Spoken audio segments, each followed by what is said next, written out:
to the Committee of the Whole meeting of Osoyoos Town Council, Monday, December the 17th, 2018, 9 a.m. in Council Chambers. So we have 4 delegations today, which will be very nice to hear from people a week before Christmas. And is there any introduction of late items? No, nothing more. Could I have a motion, please, to, thank you, to adopt the agenda as printed? Thank you. That would be Councillor King, Councillor Rhodes, all in favor. Thank you. And our first delegation today is MLA Larson, and she's been busy.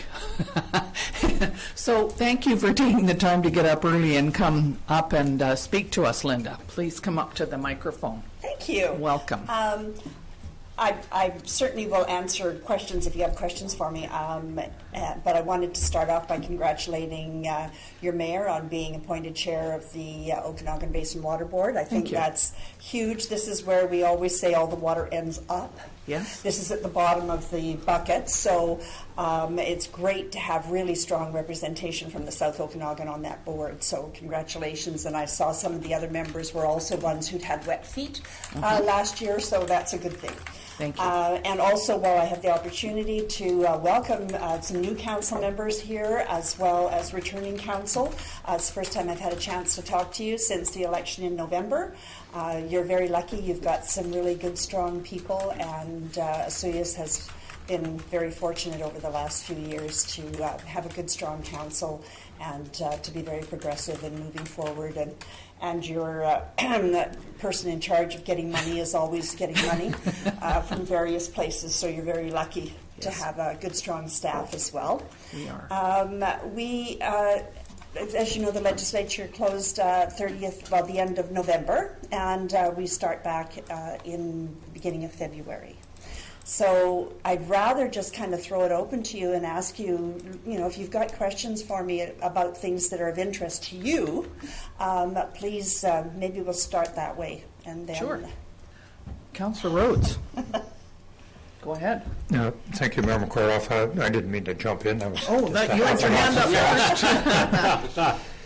Well, thanks for coming. I got to ask about the proportional representation thing. What's the feeling?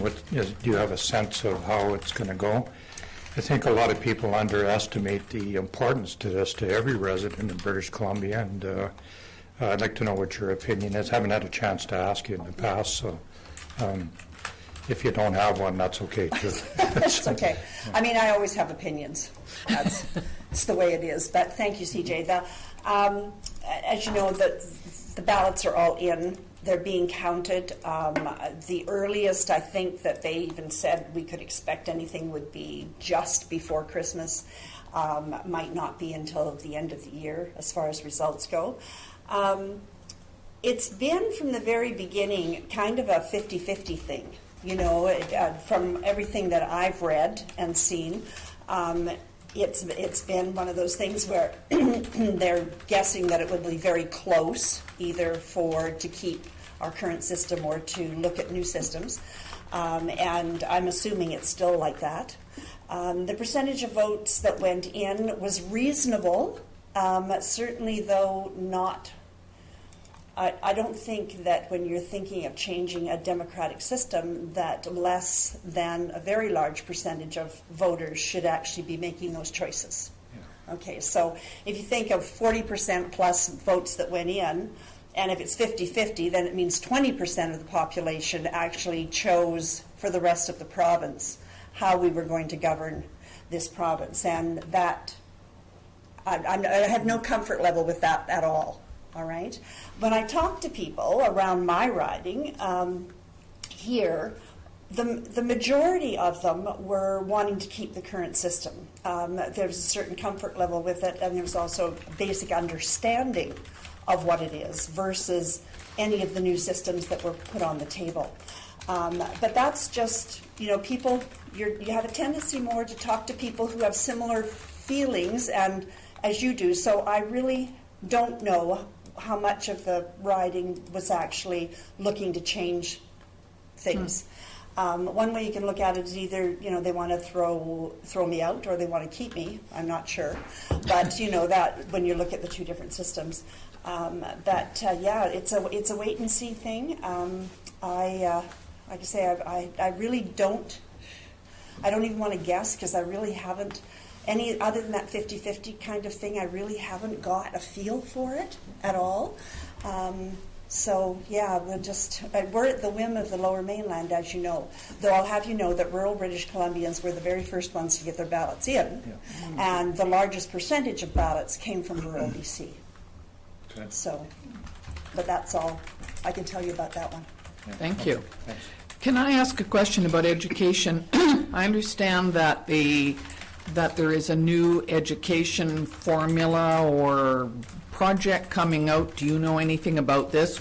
We are just, adamant that we want to keep what we've got, so we try and figure out what's going on. Do you have anything to say about that? I haven't had anything come across my desk. I'm not, as you know, anymore on the inside circle, so we kind of get things after they've gone out to the public rather than before. So you're going to find out as soon as I am if there are any changes. Okay, thank you very much. Is there anyone else who has a question for MLA Larson? You're going to let me off really easy. Well, we certainly wish you a very Merry Christmas, and we're glad that you have some time, hopefully, to relax and be with the family and enjoy life as it should be normally, but that doesn't always happen. No. So, Linda, thank you very much. You're always very accessible. I know that if I have a question, I can always email, and Linda gets back to me right away. So we certainly appreciate you coming and visiting us today, and please come back anytime. Thank you. And Merry Christmas to all of you, too. Be safe. Yes. Be happy. Those are two most be important healthy. things. Yes, safe, happy, and healthy. Thank you. I'll listen in a little Absolutely. bit, and then I have a meeting, so I'll stay until I have to. Thank you very much.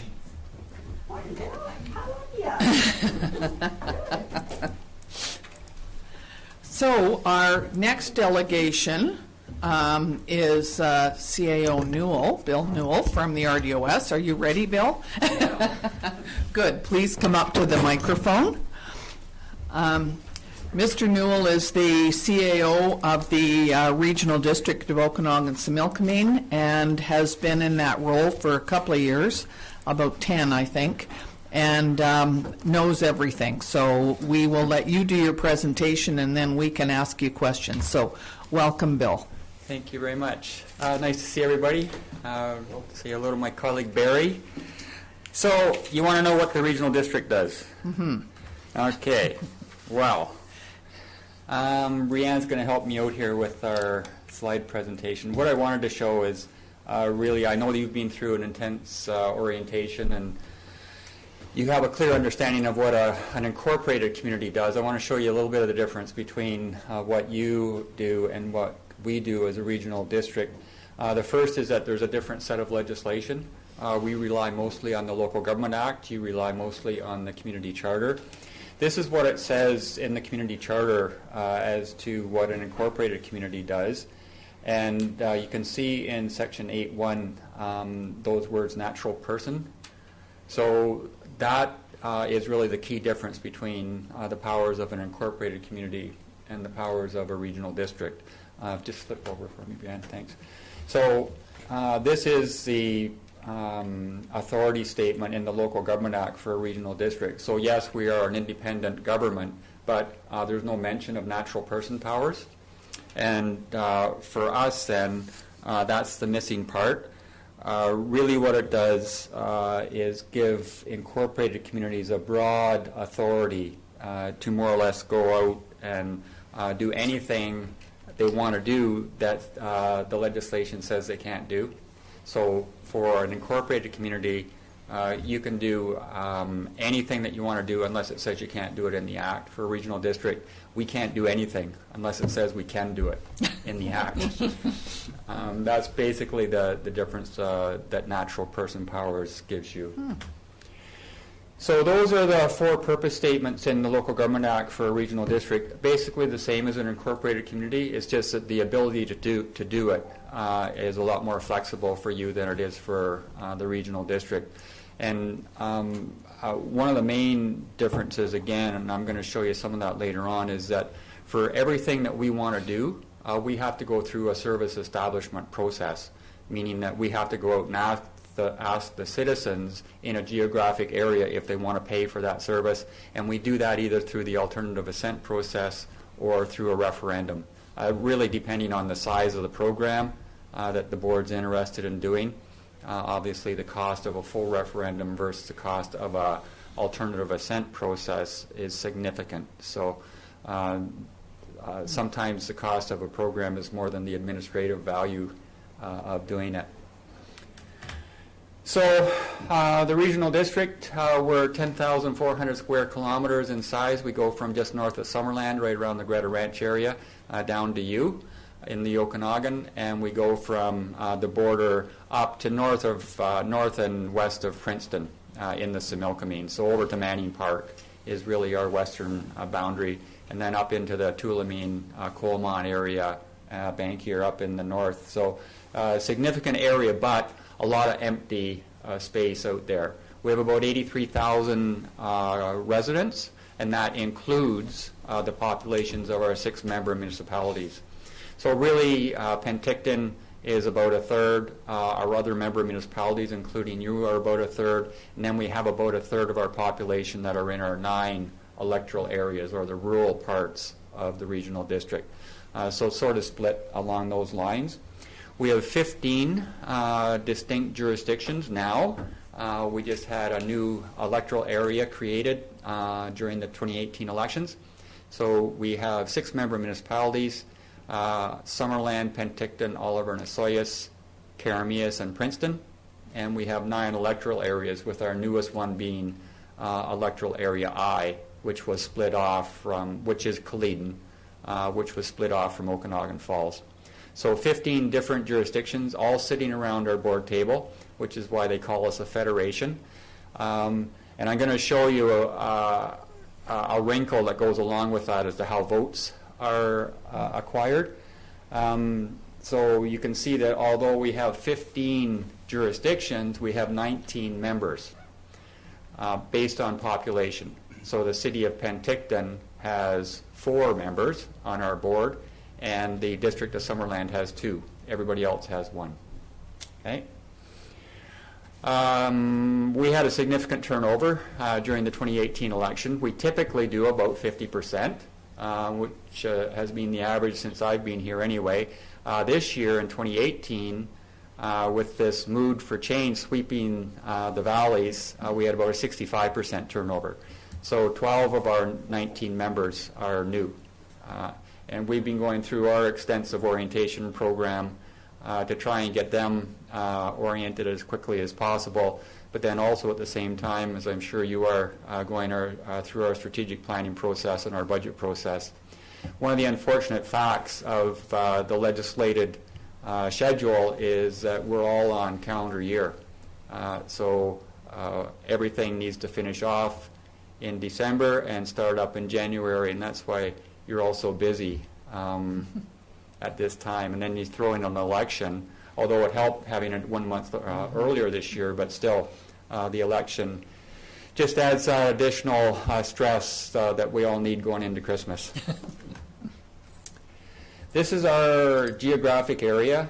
You can see the new I that is just on the right-hand side of the screen there. Electoral Area A is rural Osoyoos, so that's Director Pendergraph, who's the elected representative for that area. And you can see that we then go up in the Okanagan Valley. We go up into Electoral Area C, which is rural Oliver. We go up into D, which is Okanagan Falls, Heritage Hills area. And then the new I, which is Culloden, but also goes all the way out to Apex and covers that area as well. And then surrounding Penticton, we go to Area E, which is Naramata, and Area F, which is sort of the area surrounding Summerland, but also goes out to Falder to the west as well. When we get into this amalgaming, we go Area B, which is Director Bush, and he covers all the way up to Karamias, most of his population's in Costin. And then G, which is rural Karamias, sort of goes up to Headley. And then Area H is the rest of it, is a huge area, but mostly empty, other than rural Princeton. Okay. So this is our voting structure. I mentioned that we have 15 jurisdictions, but we have 54 votes around the table. So we have our 19 members, and the way that works is that each 1,800 people is one vote. So if you look down sort of the left-hand column, you'll see our 15 areas. If you look at the second column down, those are the numbers of representatives that sit around our board table. And then the very right-hand column is the voting strength. So for electoral area A, which is Director Pendergraph, he gets 2 votes. Most of our members get the 2 votes, but you can see that Penticton gets 19 of the 54 votes around the table, and Summerland gets 7. Only one member can only hold 5 votes, and that's why there's the 4 from Penticton, because with 19 and one member only being able to hold 5, they need the 4 members, and Summerland needs the 2. And you can see that the town of Osoyoos has 3 votes, as does the town of Oliver. Area D used to have 5 votes, and then with the split, Area D maintained 3, and the new Area I gets 2 of those based on the population. So, and then there's all sorts of rules as to whether we use our weighted majority, which is what this is, or whether it's a simple majority of the 19 members around the board. Usually anything to do with money requires a weighted corporate vote. So budget, for sure, borrowing, mostly those types of issues. The rest of it, simple majority around the board table goes good. But then we get into all of these different types of programs where on the regional programs, everybody votes. On most of the other ones, it's participant vote. So if there's a shared service, so with the town of Osoyoos and electoral area A, if you have a service that you've established, then only you would vote on sort of the regulations surrounding that area. And on rural matters, so with rural planning, with all of our 9 rural areas involved in the planning service, only they vote on planning issues. So, I assume that's clear to everybody. It takes some of our more experienced members years to sort of figure out what goes on. I wanted to give you the breakdown then. So while you're what would be considered a single-tier government, you're directly elected by your citizens. We really have a mix of single, double-tier at a regional district. So our 9 electoral area directors are directly elected by their citizens, but the municipal members are all appointed by their councils. So in municipal language, that's a double-tier government. So we have that mix around our board table. And while all of the powers are vested in the board of directors, as they are in your council for an incorporated community, as we can see from the voting, they're not equal around the table. It all depends on which services you participate in and how many votes you've acquired based on your population. So a bit of a different situation there. Although the way that the board of directors has conceived their legislative structure, when we go into committee, everybody gets the right to discuss any issue that's on committee, and everybody gets a vote. Okay? So it's a simple majority. And they decide what goes on to the board and what the recommendation will be that goes to the board as well. Because there was that spirit on the board at the time that that system was debated, that there's a value in having all 19 members of the regional district come up with the approach and the direction that the regional district is going to take. But once it gets into the board, then it gets formal, and we rely back on the structure of the act. Our executive is elected annually by the board. So everybody runs at large in the election, and then once the board of directors convenes, they elect who the board chair will be, the vice chair, and I'm going to talk about hospital district in a bit, but it's the same for the hospital district. And that forms our executive, and they have to go through the election annually, because that's what our legislation says. We were conceived on March 4th, 1966. All of the regional districts, the 28, were conceived around that time. It was a new governance form for the province of British Columbia. It's unique in Canada. It's the only one that has a structure like this. And initially, when the letters patent came out, they more or less set up the geographic area, and it said that you are going to be a federation. You have to have a general government service, and initially we had to have a planning service that covered all of the regional district. And then afterwards, that got changed by supplementary letters patent, and then I think it was in 1980, the province allowed the regional districts to establish services through bylaw. So that changed around that time. It's a little more flexible than having to go back and go through cabinet every time you wanted to have a new service. Talked about the Local Government Act and the Charter. The one thing I did want to elaborate on is one of our services that we provide is we call it our enterprise centers. So for some of our smaller municipal members, they don't have the capability to provide a full suite of services that, or affordably provide a full suite of services that other larger municipalities would. So we provide, although they're not part of the service, we provide planning services for Princeton, Carameus, and Oliver, and we provide building inspection services for Princeton, Carameus, and we generally provide human resource capability throughout the regional district, depending on what service some of our member municipalities require. And then we have a very advanced geographic information service that operates out of the regional district, and we provide mapping and other capabilities through that as well. And we're always happy to help out. I wanted to talk a bit about the financial system, because everybody's into budget right now, and we will be imposing tax on the citizens of Osoyoos.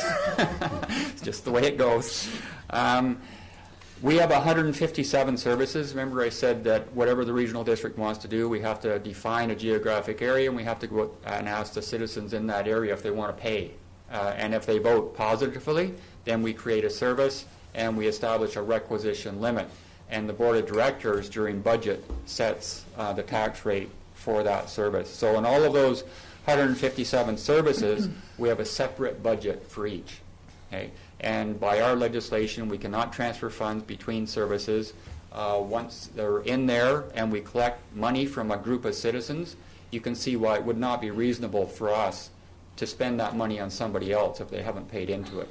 So the system makes sense. It's just cumbersome. Once we set up a reserve, the money stays in that reserve. We have had services that we wanted to discontinue, but it had a reserve, so you can't discontinue it because you're holding money that those people have paid into it. When we did the regional service for the Princeton Arena, and we operated the arena and we hired the staff for the arena, it seemed more beneficial for us and the town for us to turn that over to the town. We couldn't do it for a long time because we were holding a reserve. We had to spend the reserve before we could actually discontinue the service and turn the arena over to the town. So those types of things are just part of our world, and we have to live with it. Municipalities are taxing authorities. The regional district's not. We just give a bill to the province and they collect for us. So we don't have to go through that bad debts process or uncollectible taxes. And all of that sort of stuff. We just figure out what we need. We give the bill to the province, and they send out the tax notices for us, and that's why you would see on your Osoyoos tax notices that you get a bill from the regional district. I've already said any surplus or deficit has to stay with the service. The only thing is we have to either collect it or pay it in the following year. So if one of our 157 services runs a deficit, say it's a fire department, we really need to collect that money next year. So that goes on the tax bill for that group of citizens that is funding that service. If it's a surplus, then we transfer that into the budget for next year and we collect less taxes. So it has to balance out within 1 year. And of course we don't budget for deficits, that's illegal, and the same for you, you can't budget for a deficit. Issues that have financial so this is a formal definition for the weighted votes. Financial for sure, anything with an asset or liability definition attached to it or an implication, that also is by corporate weighted. All of our budgets are shared on assessment. So if it's a regional program, of which Osoyoos pays about 4.5% of the total regional district budget, that's all done on assessment. And Area A is about 6.5%. And if the assessment goes up or down based on the provincial assessment roll, then our budgets are adjusted that way.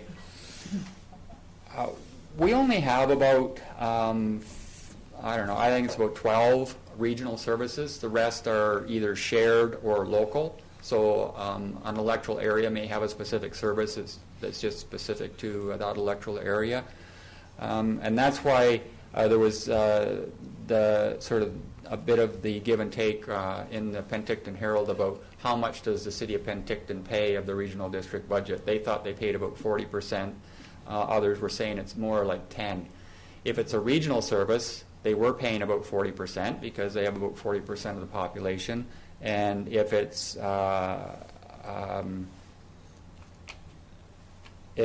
not, then they were paying about 10%. Okay. Of the whole budget, they were about 10%. And I already said reserves that are established by service have to stay in the service. You can't collect money from one group of citizens and transfer it to another. So we're stuck with that.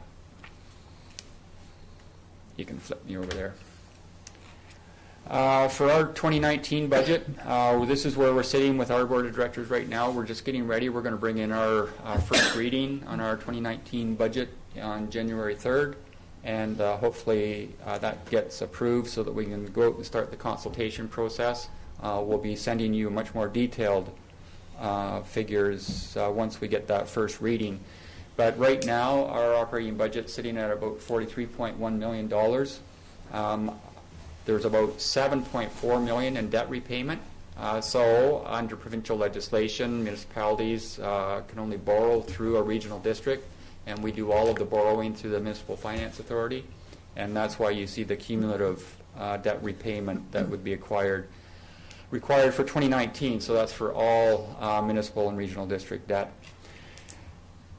Because of the Regional Hospital Districts Act, a regional district is also a regional hospital district.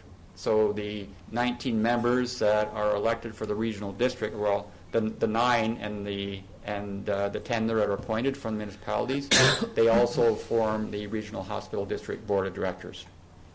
So although we have separate meetings, it's the same people, and they're responsible then really for collecting money for the hospitals in the area. So the geographic area is the same, goes all the way through the Similkameen and in the South Okanagan. In 2019, we'll be collecting about $857,000 from citizens within the town of Osoyoos. It's about $171 for the average household. And in electoral area A, we'll be requisitioning $1.2 million. these are the regional programs that we have. So the 911 emergency call system, including the emergency telecommunications structure, comes out of the regional district. Emergency planning, the regional emergency planning, you will still have your own local emergency program. You're required to do that under the Act, but the 15 jurisdictions around the table have decided that there could be some benefit in having one regional system for emergency preparedness, whereby the training and exercising and the administration of emergency program planning falls under one jurisdiction, because we all know water doesn't stop at a boundary on a map, and nor do wildfires. General government is a regional program. That's where the honorariums for the elected officials come from, and anything to do with just the general operations of the regional district.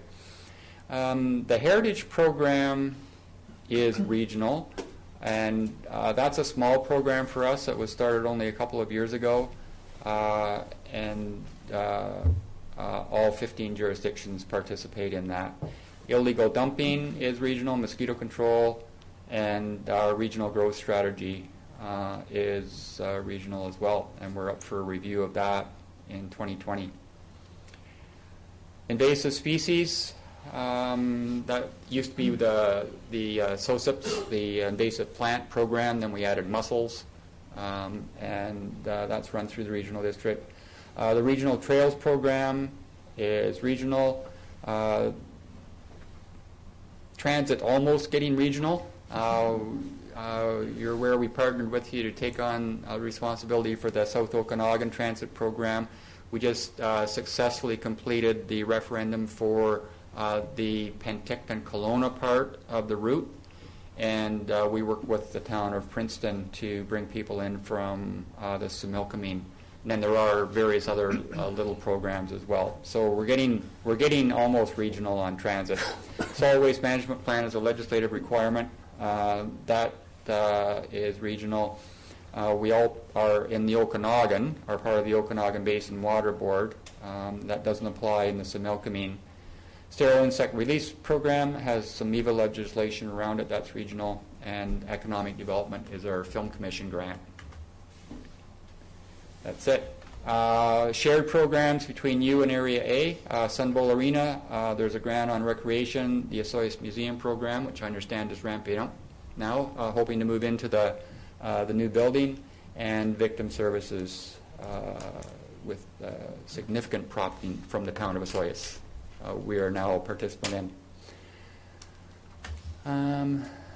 And then the Hospital District Act, as I mentioned already. What we don't do is get involved in anything to do with the administration of the hospital. We simply collect money. IHA comes to us, and they'll be coming to us again in January. They're going to say, we need these projects in 2019. It's going to cost this much. Will you pay 40%? And our board of directors either says yes or no. And that's for all of the hospitals, so South Okanagan General, as well, but mainly Penticton is the biggest one there. Our executive, the chair and vice chair, and then the board of directors would have much the same role as your council has. And then each of our electoral area directors are really under legislation, just one member of the board of directors, but they have a much bigger influence for anything that goes on within their geographic area.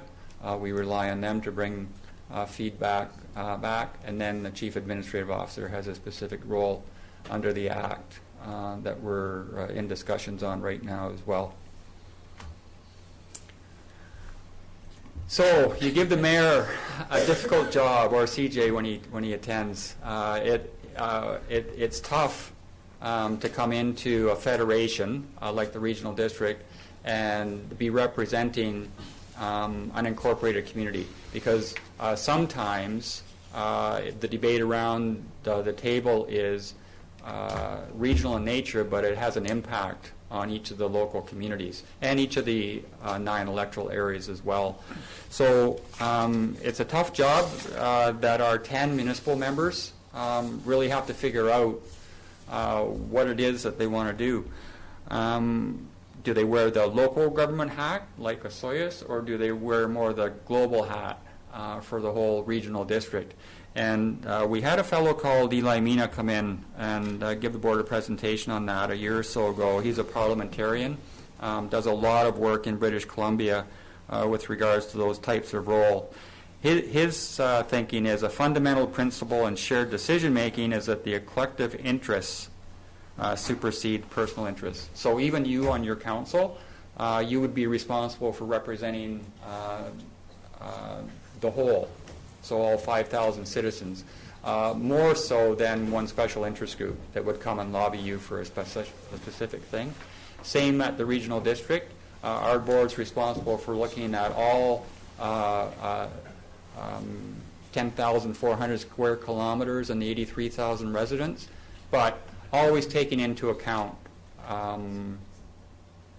what would have an impact on their local government as well. So we're going to spend more time on this. When we do our strategic planning, one of the issues that always comes out is, are we being too parochial, or are we taking the best interests of the whole regional district in mind? And it's a discussion that takes up an important part of our day. I think that's it. Well, Bill, thank you very much. I've been on the Regional District Board for 4 years and just went through a review of it because there was so many new members, and it was very helpful because sometimes you need to get things sorted out in your own mind. So it's an ongoing procedure, and I know that CJ as well has been involved for a few years, and we certainly appreciate the fact that we can go through this, go through the strategic planning, get a review of all of these. So we thank you very much for coming, and I'm going to just see if there's anybody has a question that they would like to put you on the spot for. Councillor King. Thank you, Madam Mayor. The question is, when's the last time you reviewed your voting structure, or has that ever been done? The voting structure is set out in the Act. Oh, it is? Okay. Yeah. So you can't change No. it's based on population? No. If the provincial government, the 1,800 population figure for vote has been changed a number of times. I think it started out around 1,400, now it's up to 18. So if we were concerned about that, if we thought we were getting too many members or too few, we could talk to the province about changing that. But other than that, it's locked in. Okay, thank you. And one other question. When you have a major development, and I'll use the analogy, say, next to our town, is there any, like, correspondence letting us town know there's a big development, or would that be Area A's responsibility, or the rep for Area A? So that would be something that would typically come through our Planning Development Committee, and hopefully we would have enough flesh on the bone at that point for us, like Osoyoos, to know if something was going to be happening in Area A, as long as it required a permit from us, so either a development permit or a building permit. But it would have the normal statutory notice requirements. We don't go much outside that. So hopefully the planning department would talk to our planning department, say there's a big development coming, or some type of development right next to our boundary. Not always. I don't know if they'd call you or not. always. To tell you the Well, truth. then I'm lobbying, maybe they should. Because Okay, now I the big understand. winery just went up, we do nothing about till after the fact. And I see there's a new development there just next to the Husky gas station. I don't know if people are aware of it. So anyhow, I'd like to leave it at that. I'll certainly take that back to them. I thank you.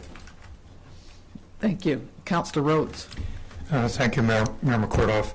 Well, thanks, Bill.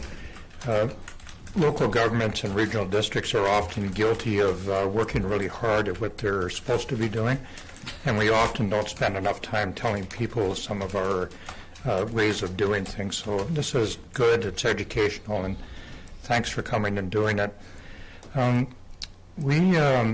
We often get caught in situations where we kind of tell people what we do. I wonder if you could just give us an overview of some of the things that the regional district does not do. I always find those kind of interesting, you know. I know at some of the board meetings you often talk about people phoning up and wanting their roads fixed and things like that. I wonder if you could just give us a little bit of an overview of that. That is an excellent point. Every time we do a citizen survey, most of our comments come back on services that we don't offer. So under the regional district system, we don't do anything with roads, nothing. That's all the Ministry of Transportation Infrastructure. We can pass on complaints or issues to them, and we often get representatives from MOTI in to talk to us about projects that they're running in the regional district, but we do not do roads. We do very little with water systems. We have 9 water systems out of about 26 that are in the regional district. Most of the issues that a specific group of citizens will have, again, either their roads have potholes or their water system, the water quality has a boil water notice, or they don't know how to get a hold of somebody to fix their service. We do very little with wastewater treatment. We have that one joint system. The Northwest system runs up to Willow Beach along Osoyoos Lake with you. But other than that, we have the one in Okanagan Falls, and that would be it on that. We don't run very many of the recreation facilities or services as some other regional districts would.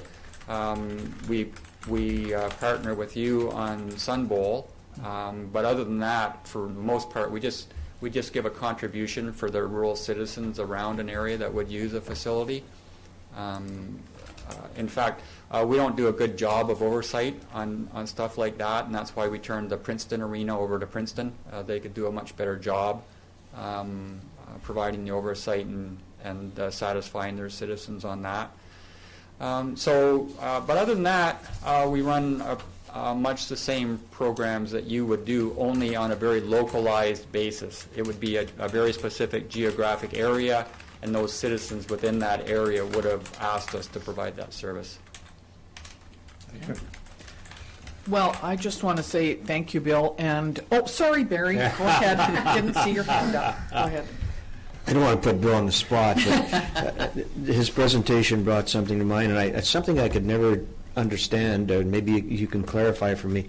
Municipalities have natural person powers, they have taxation powers, they have borrowing limits.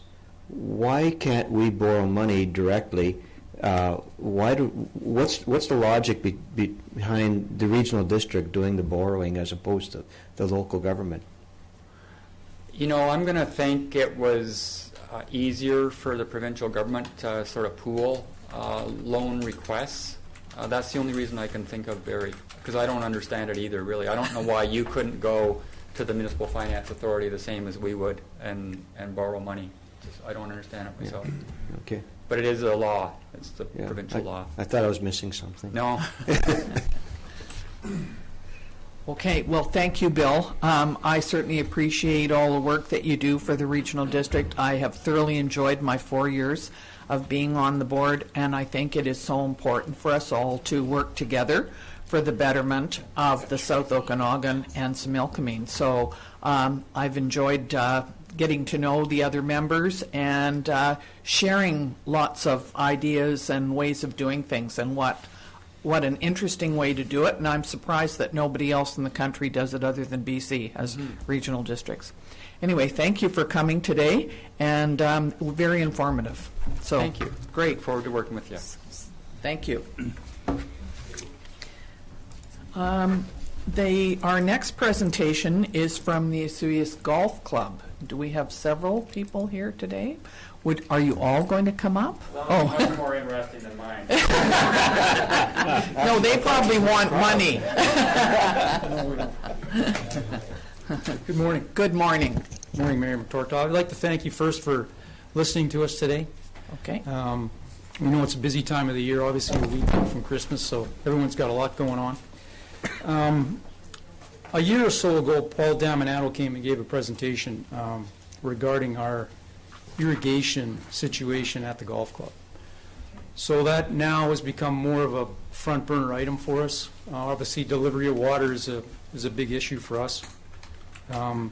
So we have struck out on a grant proposal. We have hired a grant writer, and we are looking at investing in Canada Infrastructure Program. So it's a big program funded provincially and federally. It's a little tight for us. It's January 23rd is the deadline, so we're working obviously quickly to try and get this in. The deadline's the 23rd of January. We do have plans and a quote for the project. The town was gracious enough to commit $300,000 to our project. We are looking at a $1.7 million grant. That's what we're applying for. So I'm basically here this morning looking for, our challenges are going to be that we'd likely see that if we get grant approval, the project would likely start in the fall, which is late September, early October. That's the best time for us as far as the ground. Being able to get projects like that done, not losing too much revenue as that our season starts to slow down then, obviously. So what I'm basically here for today is we're trying to look for some bridge financing to get us through the project. Our challenges will be that the funds will likely not come in swiftly. I mean, in theory, we could have the project completed before we start to see the bulk of the funds from the government. So that's basically what I'm here for today, is to look to take some pressure off of us. Obviously, a $1.7 million project, for us to carry that is very difficult. So if we can get the grant, which we are applying for now, and some bridge financing from the town of Osoyoos, and we can see our way clear to get this project completed. It's for 9 holes on the Park Meadows side of the golf club. And again, for people that don't play a lot of golf, obviously, the temperatures that we endure in the summer times, the last thing we could withstand is a catastrophic break. So we're trying to address the issue there. It's a big deal for us. Obviously, $1.7 million is a lot of money for a project. So we have to get some assistance. So that's why we're reaching out, trying to secure a grant. And that's basically why I'm here today. Thank you very much. So what you're asking us is to make a decision and let you know before you have to apply for the grant, which is in 1 month. Am I correct, Mr. Emenko?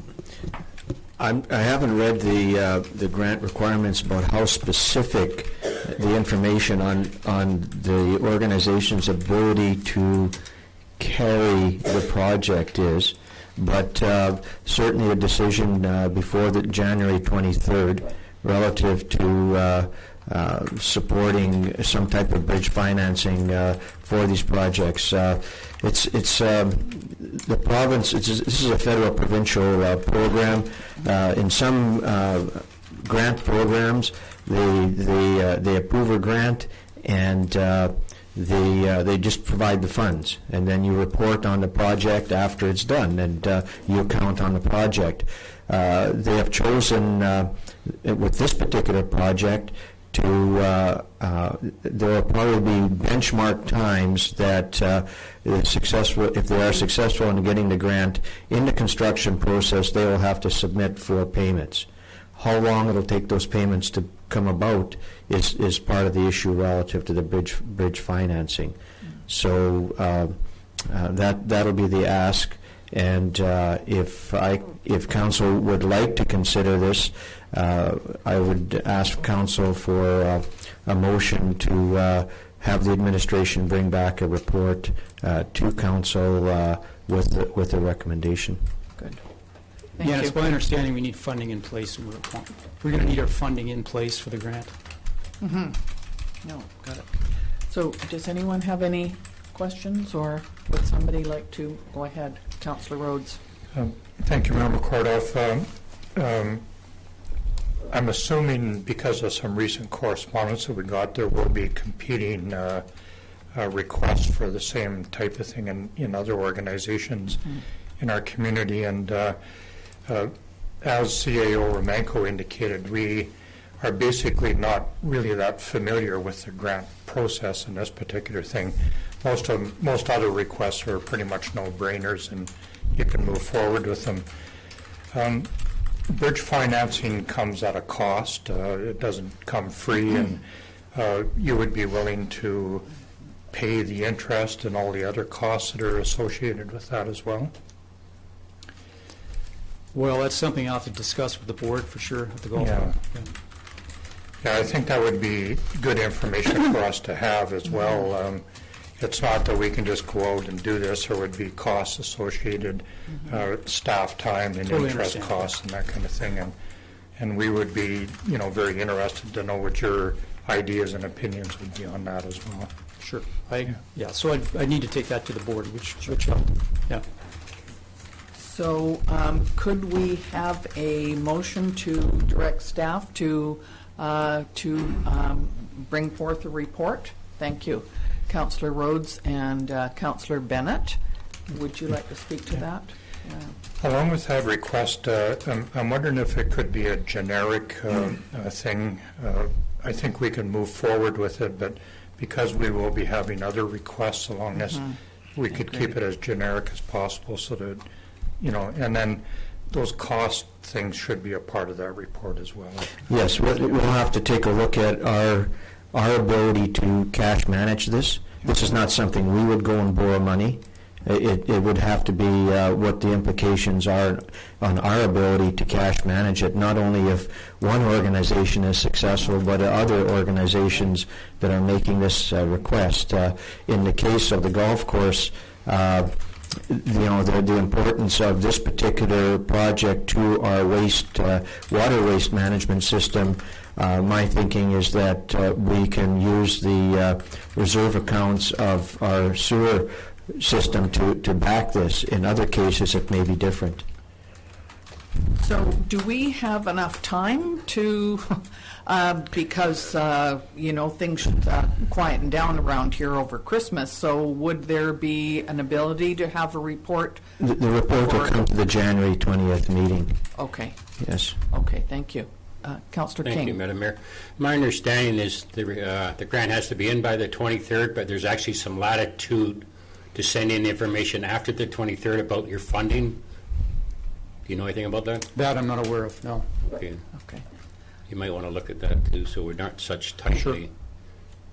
So it sounds like there's a couple of issues that need to be dealt with before we can move forward, but we do have a motion on the floor to ask staff to, maybe you could read it for us, please, Mrs. Hilson. Or me. Do you want me to paraphrase? Yeah.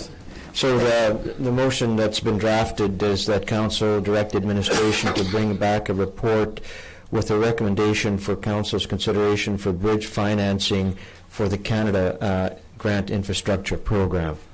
So it would not only be for the golf course, but potentially for other, should requests be there. Okay. So everybody okay with that? All in favor? Thank you very much. Thank you. Well, good luck. Have a good day. Thank you. And our next presentation is from the Rotary Club of Osoyoos. And I'm not sure who's coming. Brian, are you coming up to speak to that?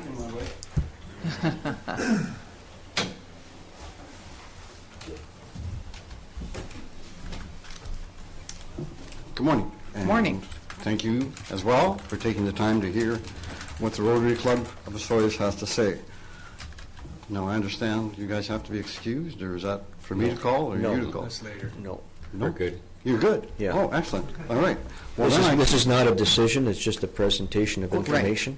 all right, good. Well, then I can clearly say that we have the majority of the club Sitting here today? in the room today. So the issue at hand is the naming of the park at the end of Cottonwood Drive. And we're here to follow up on a letter written by our president, Jeff Duguid, who unfortunately got called away to a meeting in Cancun. Oh, too bad. Poor thing. Yeah. So we're here. He's here in spirit for sure, because you may or may not know, but Jeff was a founding member of the Rotary Club, which has been around since 2003. Rotary itself has been around for 115 years. So we have looked at this park as something that we would dearly love to have, because if I may, just look at what Rotary is. So in those 115 years, Rotary has very well-defined objectives, has very well-defined criteria for evaluating projects and ourselves as members. It also has a well-defined code of conduct. And one of the codes, if I may, says it's important for us as members to use our professional skills to mentor young people, help those in need, improve people's quality of life in our community and the world. So we look at this as an opportunity to further that. Under the Rotary umbrella, we have areas of focus, and those are peace and conflict resolution, disease prevention and treatment, water and sanitation, maternal and child health, basic education and literacy, education and community development. Now, of course, we as a small group can't take on all that at any one time, but we do target what activities we get into. So how do we do that? Well, we fundraise. We basically go to individuals in the community, either individually or some specific fundraisings that we have. You're familiar with our golf tournament and our Lobster on the Beach, which attracts a lot of out-of-town people, raises money, and then we as a group sit down on an annual basis and decide what we're going to do with the funds that we raise. So if I may, just give you a brief idea of what we have done in the past. And they're in no particular order. So number one is our backpack program. And that is where we have individuals that find out needs that are in the school system where kids are undernourished. So we would then put a backpack together, leave it in the school office, and the kids pick it up on their way home and consequently have better nourishment, hopefully better education. Second thing we do is support the concert series. We think it's a valuable asset to the community in the sense that it provides entertainment at a reasonable cost. So we help underrate some of their costs. Osoyoos Coyotes. Over the number of years, we provided scholarships to 2 team members for their recognition of commitment to the community as well. Desert Sun, well-known organization. We've committed to 2 years of funding for them. Public skating, and I don't know how long that's been going on, but we run the beer gardens in the rink through the entire season, and all of the funds collected through our tips and a percentage of the profit is put towards the invoice that you guys send us to pay for the public skating. Roots of Empathy. Again, a program where a volunteer instructs kids on differences and learning tolerance in the school. And again, we look for that as to plant the seed, and then it grows out. And that's always what we're looking to do as Rotary, is to get the bigger bang for the buck. The Okanagan Regional Library, we have done some major capital projects with them, and we'll continue to do that. South Okanagan Medical Foundation, at present we're in the middle of a 5-year commitment to them. It ties in with their building program. Also, in the early years, we did a major capital expenditure with them as well for, I believe it was equipment. So again, we're proceeding with them. Scholarships. At OSS, we have a scholarship society headed by Harold here, and we fund that, and he is building up a, help me with the word, Harold, the perpetual fund? Yes. Yeah, a perpetual fund, so that it will carry itself through Harold and whoever else. And 2 students there also receive scholarships from us. Shelter Box, you may or may not know, is a world organization for emergency relief that deploys as soon as there's a major disaster somewhere. It deploys immediately and sets up temporary camps for these people to reside in. And the last thing is our youth exchange, where we fund a local high school student to go abroad for a year, and we bring in somebody from abroad to reside here. They both win in the sense that the student going abroad comes back with a expansive knowledge of the country that they went to, and we learn about the country that the student that came here from. So again, it's an enhancement. On the grant project end,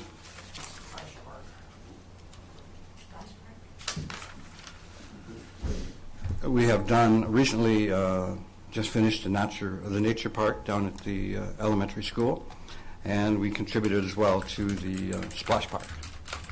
So we're looking at another grand project, we call it, but again, that's based on the financing or the funds that we raise. If we raise significant funds, we put it to the side. Being a relatively small club, it takes us 3 to 4 years to accumulate enough funds to make a grand project work, but that's what we do with the funds. So in conclusion, I'd just like to say that we are a small but mighty club, and a lot of the clubs around our district look towards us as being a progressive and solid club, well integrated into the community. We thank the Osoyoos Times for writing us into the stories that appear almost on a weekly basis. And we would love, as a group, to have our name more established in the community as a sense of a permanent fixture. And that is why we're here today, to ask you folks to consider the possibility of naming that park on our behalf as a Rotary Park of Osoyoos, so that we have a home, and we as a group then would look towards that as something we could work towards as a project, be it capital improvements, as benches or picnic tables, things of that nature, beach improvements. We're open to any discussion that the town would have. Of course, you would direct it, but we could work as a team to make it happen. So that's what we're all about. Thank you for the time. Well, Brian, thank you very much, and it's very nice to have you give us the list of everything that you've worked toward, because it's amazing. Certainly, the Rotary Club in Osoyoos is a very, very active group. I don't know how you manage it all, you and your members, because you seem to be involved with everything. And we certainly appreciate your enthusiasm and your willingness to take part in things that make Osoyoos a better place. So thank you for that. I'll just see if anybody else has any. Councillor Rhodes, you go ahead. Thank you, Mayor McCardoff. Boy, I'm sure thanking you a lot this morning already. You don't have to do it all the time, just Christmas is coming. Thank you very much, Brian. This kind of fits in all of the Rotary members that came out. What a great thing to show that enthusiasm and that dedication to it. To me, this is kind of a no-brainer. I can see this relationship working well from the beginning and nurtured over a long period of time. So I'm a veteran of naming parks in Osoyoos. We sat through the marina naming process and that type of thing. And I'm going to stick my neck out. I think it's as simple as council passing a resolution to do that. I don't think it's any more complicated. So I'm going to ask staff if we could get a report on the process so that we can engage in some debate, which is our normal process, perhaps maybe sometime in the spring or whenever it's appropriate. There would be no specific date, but I don't think there's an urgency to do it. But as soon as possible, if I can make that request. Yes, all we need is a resolution directing staff to bring back a report related to the naming of the park at the end of Cottonwood Drive as the Rotary Park, or some other name that they may, some official name that they may have chosen. Yeah, if we could do that at some appropriate meeting in the near future, would be good. Yeah, but I'll need a resolution of this meeting to direct the report to come for. Okay, I'll make that discussion. resolution. You've done that? Yeah. Councillor King? Or are we going to call this the King Bennett Park? Okay, so Brian, Councillor Harvey is going to second that. So is there anyone else who'd like to speak on this? Okay, all in favor of the motion? Thank you very much. Are you not? Yes, you can. I think you can vote on this. This is not specifically to you. So that's all that we require then, Mr. Romenko, for that? That's it. That's all. Thank you very much, and thank you to all the members who came out to support you and listen to what they've been doing for the last 15 years. Thank you very much, Brian. And our next item on the agenda is under business license update, and that would be Ms. McKay. Thank you, Mayor McCordoff. Am I on? You're on. I'm on. Just give everybody a moment to get settled. Yeah. Okay. Yeah.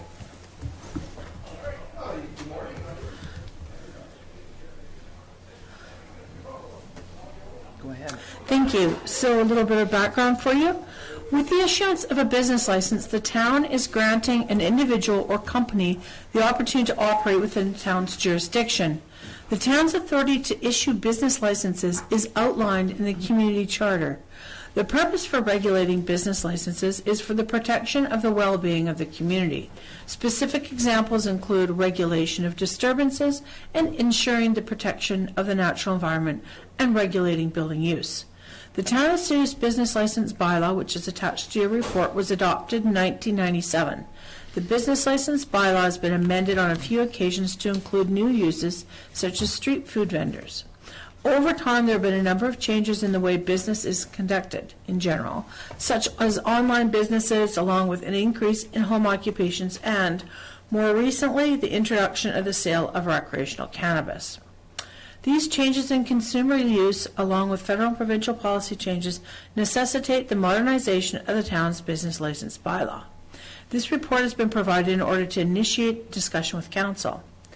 So the town's current business license bylaw takes a very basic approach to licensing.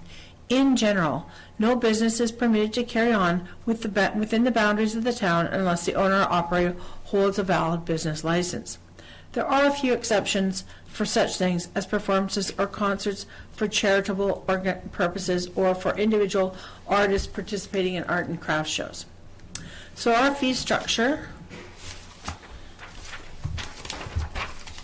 is the actual license fee structure in the town's bylaw is not unlike that of many municipalities in that the fee structure provides for a couple of broad categories with minimal increases in annual fees between the categories. The annual fee for a business license for all classifications is $75, with some exceptions in fees ranging from $50 to $300. Now, so Schedule A of the bylaw provides a general business description and the corresponding annual license fee.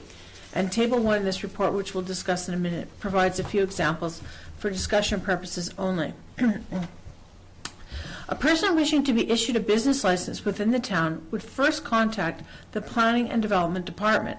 Assuming that the site is zoned for the proposed use, the business owner and or operator would then fill out the necessary application form, which is also attached to the bylaw, and submit the required fees. Now, depending on the type of business and the application may be forwarded to the fire department, the building inspector, and Interior Health Services for review and comment. In some cases, the proposed business site may require a fire inspection prior to the issuance of a business license. These inspections are carried out by the senior building inspector. Coordination and consultation with health inspectors is required for any business serving food and beverages. Business license renewal reminders are sent out annually to all business license holders. In cases where business licenses are not renewed, the license holder is contacted to remind them that their license is expired. Fire inspections are required for any building that the public enters, and this is required annually. So with respect to business license fees and the cost recovery model, the fee structure in the current business license bylaw was set out in 1997, over 20 years ago.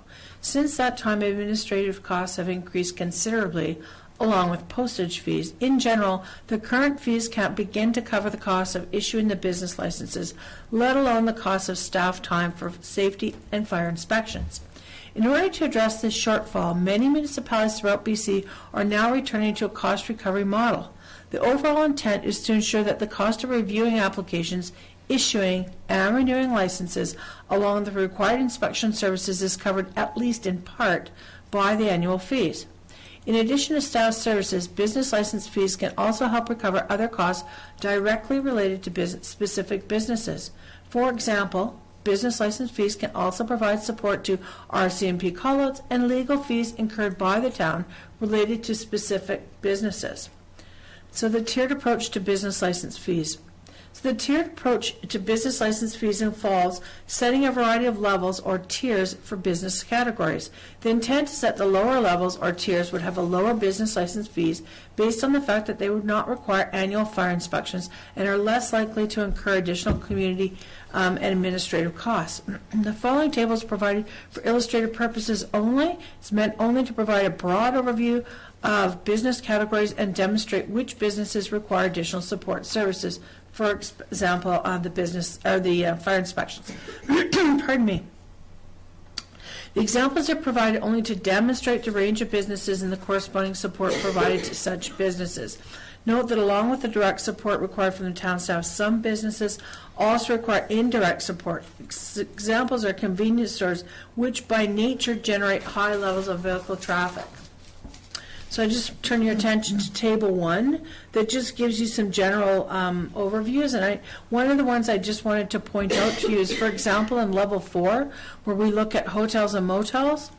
Hotels and motels, for example, only require a business license fee of $150, but the time spent to do a fire inspection, for example, on those is quite significant, especially if you're looking at a larger motel or a larger hotel with lots of rooms in it, so it requires extensive inspection.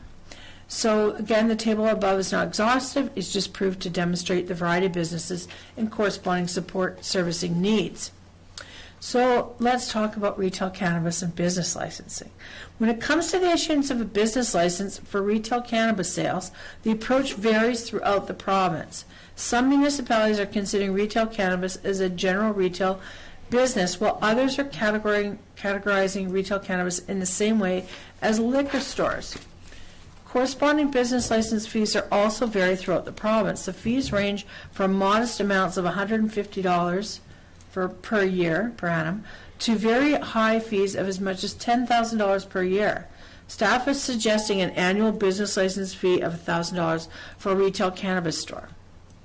So implementing new fee structure, incremental increases. The town of Osoyoos staff has mailed out our business license renewal reminders early in December, as they're done every year. Included in the reminders this year was a little notation that the business license bylaw was being reviewed, and this may result in fee increases in 2020. If council directs staff to proceed with the new business license bylaw and structure, a letter would be sent out to all businesses outlining a process through which they may provide feedback to the town. In consideration of the additional costs these proposed increases would place on small businesses, council may want to consider a process of incremental increases. These could be implemented over a two-year period as outlined in Table 1. Alternatively, the time-year period could be extended to 3 years with council direction. So the options before council today are, number 1, direct staff to proceed with the preparation of a new business license bylaw for council's review and discussion, or option 2, direct staff to add cannabis sales to the existing business license bylaw for the interim. And the report's been provided for information, discussion, direction, and specific to the need to develop a cannabis license fee structure. Thank you very much, and I certainly think that that's timely to bring this forward, considering that we have some people that are applying to open up cannabis. I was at a mayor's caucus in the spring of last year in March, and I have written down that Vancouver charges $30,000 for a business license for cannabis. So it's not just the 10 that was here. They may have changed that since then, but that's what it was back then. Thank you. I appreciate that, Mayor McCorduff. And when I was looking at the fee structures, I was concentrating more on communities such as Absolutely. ours, or of our size and smaller ones. outside of the Lower Mainland. But that's correct. Thank you. Is there anybody who'd like to speak to this? Go ahead. Councillor Harvey. Yeah, it's on. Thank you. A couple of things. On the cannabis one in particular, and I noticed you discussed it in the context of liquor sales. Do we know that RCMP callouts are particularly higher at or liquor outlets than any other facility in town? Thank you, Councillor. That's a good question. We do know that they are higher in alcohol-related incidences, whether it's a liquor store or a pub or a licensed restaurant. They are higher call-outs. Okay, I mean, the reason I'm asking is because, I mean, the 30,000 or even the 10, it comes across as a sin tax. It's not a cost recovery, or it doesn't appear to me as a cost recovery. I can certainly see RCMP call-outs at the pubs and licensed establishments. I just want to make sure that we're not putting on a sin tax. We're actually going to do it on a cost recovery basis. And I support the notion of changing the license on a cost recovery basis. That one kind of caught my eye. Yeah, I appreciate that, but I want to be clear. We're not suggesting $10,000. So just to make sure that everyone's clear on that, we are looking at something perhaps higher than what we're charging right now, but certainly not in the neighborhood of the $10,000. Proposal is 1,000. Yeah, I understand the proposal is 1,000, but I just want to see it. Sure. What are the costs associated that justify that number? That's We're not I let making decisions Councillor today. Rhodes, you are next. Thank you again, Mayor McCordoff. Every council in Canada has debated this subject vigorously, and some have been very successful and some not so successful. So I put an awful lot of thought into this because I knew it would be coming up, and want to get it established and move forward with it and allow these businesses to become part of our business community. The one thing that I have made a decision on is I would never want business fees in general, including cannabis, to be punitive in any way.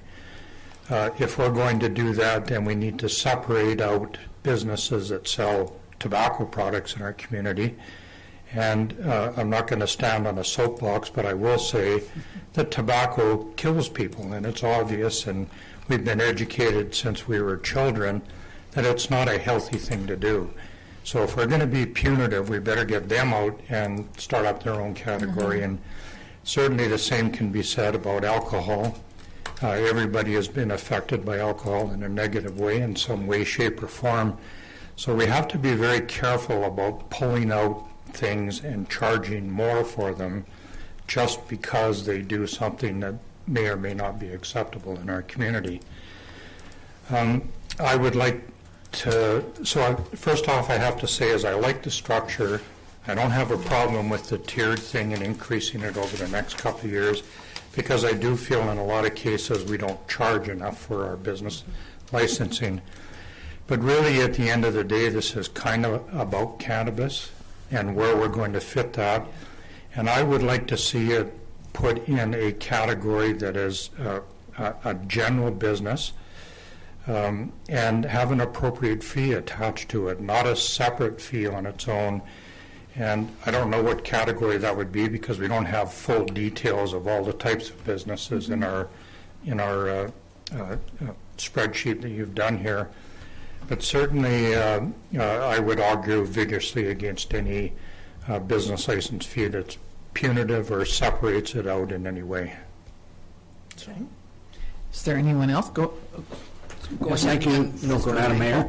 I have to agree with CJ. I feel, and my colleague Brian Harvey, that basically I feel that cannabis sales, when you see the picture of the person smoking a cigarette, hanging around on the street corner, I think that's the wrong picture of what you see. A lot of the stores, you see a lot of, I know seniors, a lot of seniors. I'm totally shocked at how many use these stores now for different type of oils and stuff, where people are just dropping in, they're coming in and they're picking up their stuff and they're leaving again. And I don't see that actually place of business being a place where the police are going to have to hang around and there's going to be fights going on or anything like that. So I kind of agree. I'd like to see us keep it in with maybe the same as liquor or something like that, because it's a drop-in, just like a cold beer and wine store where people come in, pick up their stuff, and they leave. That's just my comment. Thank you. Councillor King. I'll make a resolution on number 1, direct staff to proceed with preparation of new business license bylaw for council review and discussion. Okay. Is there somebody who'd like to second it? Thank you. Now, could I let Mr. Romanko speak first? Are you okay with that? Sure. I just wanted just to provide a little bit of clarification that although we've, as the administration, have separated cannabis out of in a different category, in our discussions, I think we very much are the feeling that it should be in the same category as liquor establishments and pubs. The issue at hand is how much do you charge for these? Because we've had a history relative to liquor and pubs, and it hasn't changed since 1997. And over those years, even if we talk a minor cost recovery model, we're looking at the impacts of a bylaw, RCMP callouts, dealing with these products, and it's no near a cost recovery model. But it is a recognition that we do have more administrative costs relative to dealing with these types of businesses, whether it be legal fees and cleanups in around those particular types of business as well. So that's why we're quite supportive of a tiered system being brought in. Certainly I think we'd be recommending that we use the figures here. I think although they're used as an example, these would be the primary recommendations of the administration to council, and it will be brought back based, if this resolution passes, using these numbers as the base, and council can decide in their debate what numbers are going to be attached to it. Again, these numbers will be brought to council probably the January 20th meeting, because it'll be brought in bylaw form, so that for first two readings with the numbers, and no cannabis licenses will be issued, or no business is opened legally until a business license has been issued. So it'll take at least two meetings to get that approval. So I guess my thought is for council to, if you want to provide some additional types of direction on fees, that particular recommendation be provided to administration at this time, so that it potentially will not be slowed down in the bylaw approval process. Okay. And Councillor that could be Harvey done. That could be done on a separate motion. Sure. Councillor Harvey. I don't know. Go ahead. So we just asked who seconded the motion? Seconded the motion. It was Myers. Councillor Bennett, yeah. Speaking to the motion and the table, I would suggest it be expanded in two dimensions. One, that the phase-in be 3 years, because especially for the smaller business. The bigger, larger businesses can tolerate it. The number almost, for some, won't matter. But for the smaller businesses, it will. And the other is a level 0, if you will, for the mobile businesses that don't have the public attend at their place of business. The guy with the pickup truck that does trash hauling, the bookkeeper that visits his clients or his or her clients directly, mobile practices where there is no need for a fire inspection, as noted higher up in the document. Is that included in one of those? Thank you, Councillor Harvey. Those sort of businesses are included in level 1, which is currently charged a $50 fee. So those are home-based businesses in general. In general, but I'm saying specifically there is a category, online businesses, mobile practices, where, as you noted higher up in the report, fire inspections aren't required because the public does not attend at those places. So, and I appreciate what you're saying, Councillor Harvey, and that's a very good point. I would suggest that a fee of $50 doesn't even begin to cover our administrative costs to issue the business licenses. All I'm saying is there is a category of business where administrative costs are the only costs. Yep. That would be the home-based Whatever business. those administrative costs are, that's fine, but That's the only cost. So that's category 1 is lower than the others, so that's probably why That's you correct. included it in there. So where are There's we a at? motion on the table. There's a motion on the floor right now. And Do then we we have can a discuss seconder for the that? prices. Yes, we do. It was Councillor Bennett. Okay, so is there anybody else, Councillor Rhodes, you'd like to speak to this first? Before I speak to it, could you read the motion back again? I just, It's number 1. Yeah, we're going to do a separate motion. So the council directs staff to proceed with the preparation of a tiered business license bylaw for council's review and discussion. If I could ask, I have a specific I don't even know what it is, but I have an opinion where I would like to see that fit. Do you want to do that in this motion? You asked, or do you want another one? You did You suggest did another one, suggest didn't you? Well, Depends what your comment. all I suggested was that if council wants to provide some direction on levels of fees, that they be provided. So if it's outside the fee discussion, this would be the time to put that opinion on the table? Okay. Within this motion? Yes. Okay. I would like to somewhat support the motion. I would like to see two things come out of this, that cannabis sales in the retail outlets that we will have in our community be placed in the same category as pubs, which is currently $100 right now, so that's very specific, and subject to any of the tiered process that we go through over the next few meetings. And I would also like to ask for consideration on the second suggestion that was offered to us about an interim thing as well, which would do two things. It would allow a business that was far enough down the road right now to proceed between now and the couple of meetings it might take us to get through this. And secondly, it would kind of establish where they're going to fit within the program. And I definitely do not have any problem with the tiered process of moving it upwards over the next. Okay. Councillor King. Thank you, Madam Mayor. I just go back to the original resolution, where I think the second one could be a brand new one relating to where you want to position or the price structure of the chart. Well, in all due respect, I asked that question directly, and I was responding to staff's recommendation on it. So, did you want to include, you wanted to include that or make a separate motion? I'm a little Well, bit. I don't know. I asked the question. Well, I think the first, responded the motion on the table right now is to go to, and we can break this down motion by motion. Yeah, that's what Okay. And so the first motion on the table is to go to a tiered structure. And so we can leave it at that.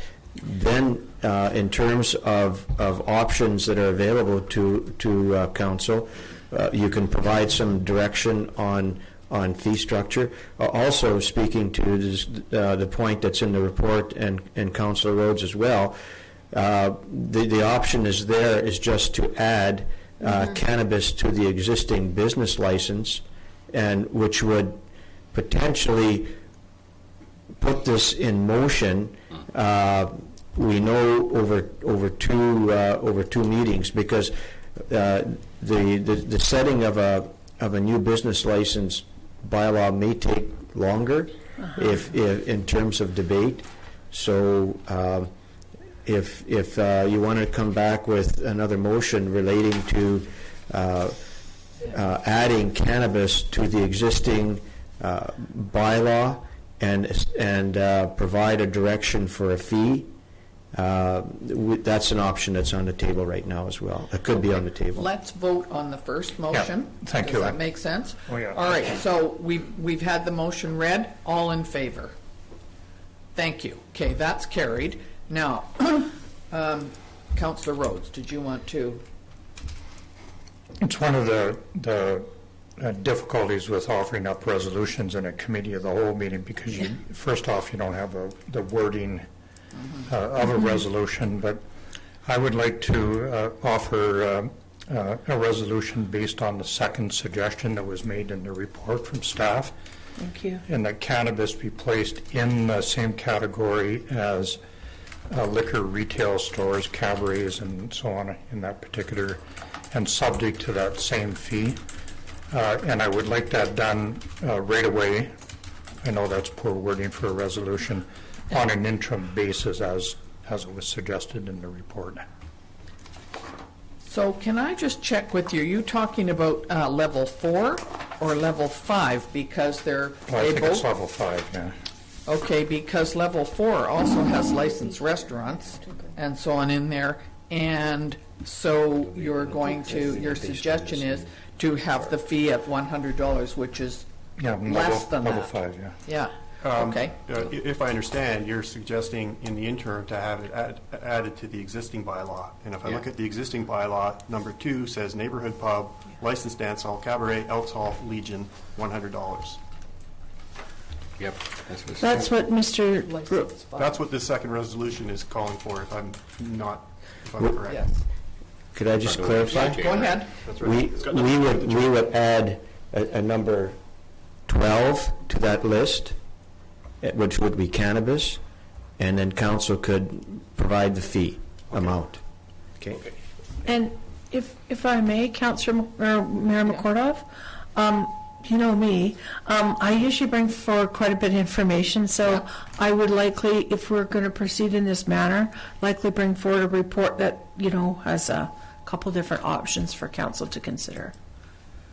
Okay, so my understanding is that we are going to include, that the motion is to include cannabis level 6 in with level 5 and There is no level 6 this No, time. no. The motion on the floor speaks to direct staff to add cannabis to the existing bylaw on an interim basis, which means we would add it as number 12 to the list, cannabis. Before. There's 13 already. Oh, sorry, I stopped here. Yeah. Yeah, that'd be Yeah, we correct. would just add it at the bottom as cannabis as a separate line, and identify the fee for it. And council could provide some direction, even within the context of this motion, for the fee. Somewhere in all of my wording, I think I did that, and I would like it attached to the same fee as the liquor retail stores, So are you within the, which is $100. so if the license for cannabis for this year would be $100? Yes. Okay. That seems very low to me, and that concerns me a little bit because neighborhood pubs and so on, which have alcohol in them, which is what the concern was, are at 100, but other ones are 150. He still hasn't got a seconder on the motion. Sorry, Yeah. do we need a seconder for that motion? So if I can get defeated, then you could bring it back. Mrs. Hilson, do we not have a seconder for that? I only have Councillor Rhodes right now. So Councillor Rhodes made the motion. Who's seconding that? Is there someone seconding? Councillor Harvey? Okay, sorry. Now, I'm just a little concerned that that's fairly low. Can I just read the motion back? Yes, please.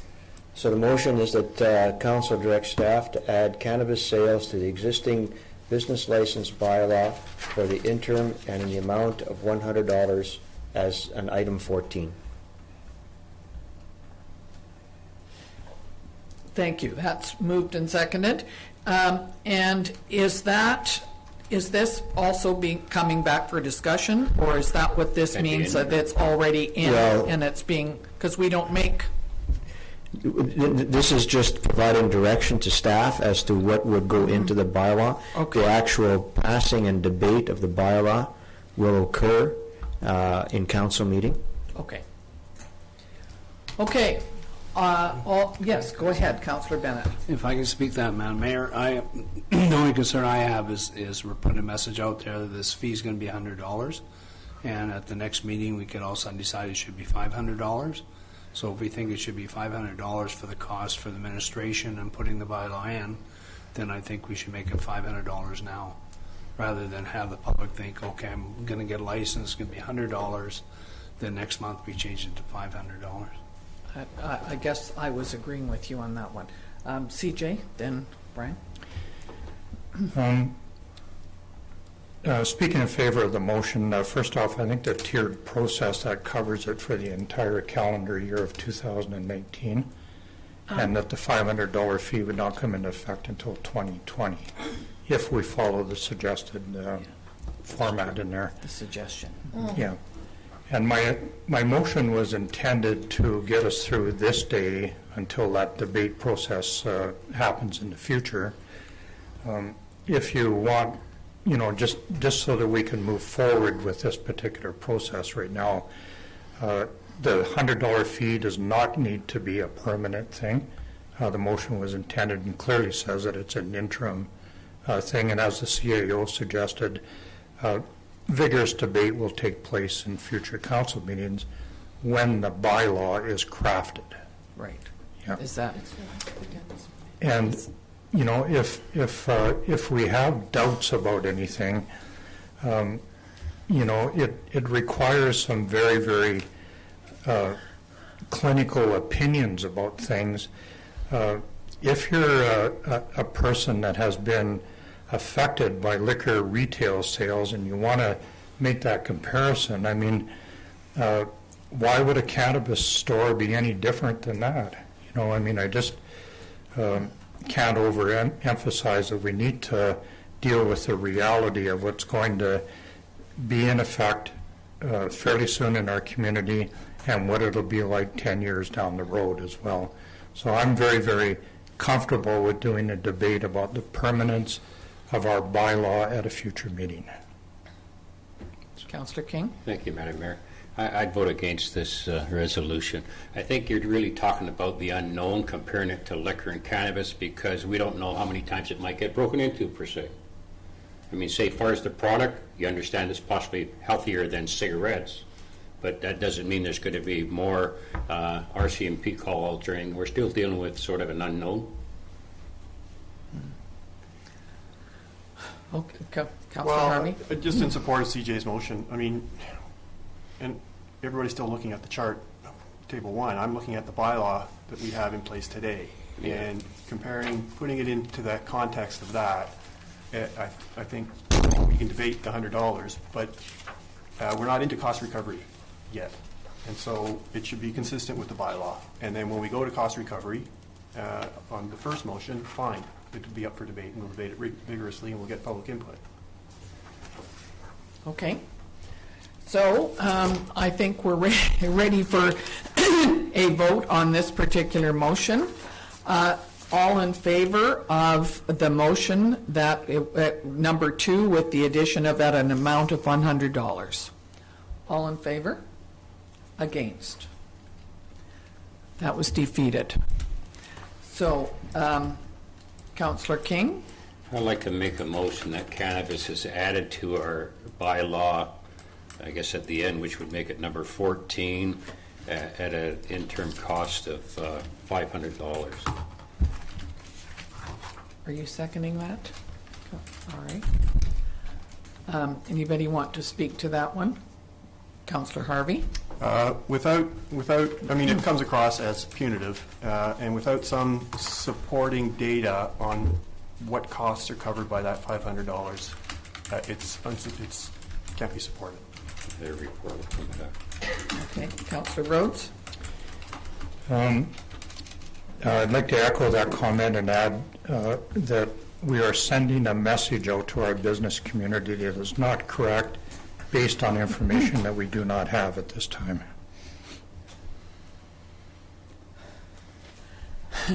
So where are we at? We've had it moved and seconded that we use the same option number 2, but with the amount of $500. Am I correct? That's right. Are we ready to take a vote on that? All in favor? Against? Thank you. That carries. Thank you. Ms. McKay, is that what you needed for today? I do, and just to be clear then, I'll bring forward January 21st this report, and we'll have the tiered approach to the business license bylaw at a later date. So that we'll keep the 2 separate for now, so we will be able to issue licenses for new businesses in our community in a timely fashion. Thank you.